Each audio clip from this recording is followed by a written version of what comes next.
দুটো দিদি কোথায় এসছে? মেলাতে এসছে। কত লোক, আজকে লাস্ট ডে মেলার। এগুলো অনলাইনেও পাওয়া যায়, বাট অনেক এক্সপেন্সিভ। আমি কিন্তু এখান থেকে অনেক কিছু কিনেছিলাম। আমার জানা নেই এক্স্যাক্টলি এটাকে কি বলে। আর এখানে ছোট ছোট কয়েকটা রাইডস আছে। হচ্ছে সেই পাপড়ি চাটের দোকানটা যেখানে আমি যতবার এসেছি এখান থেকে খেয়ে গেছি। একটা পাপড়ি চাট আমি নেব, আমি যতটুকু জানি এটা আমার। তখন লাইন দিয়ে দাঁড়ানো সেই পাপড়ি চাট, খেয়ে দেখি।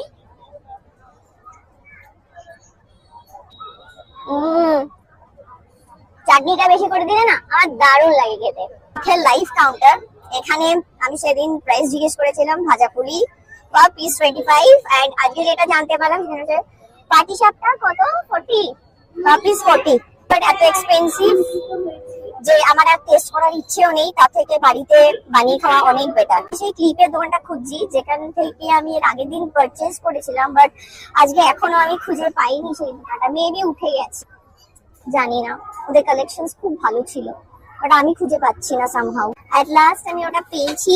এই যে পিস 30, অনেকগুলো নিয়েছি। মেলার স্পেশাল জিলিপি, যদিও আমি মেলাতে আসলে জিলিপি খাই না।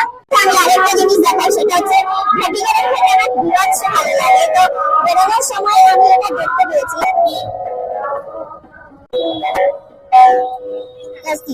চলো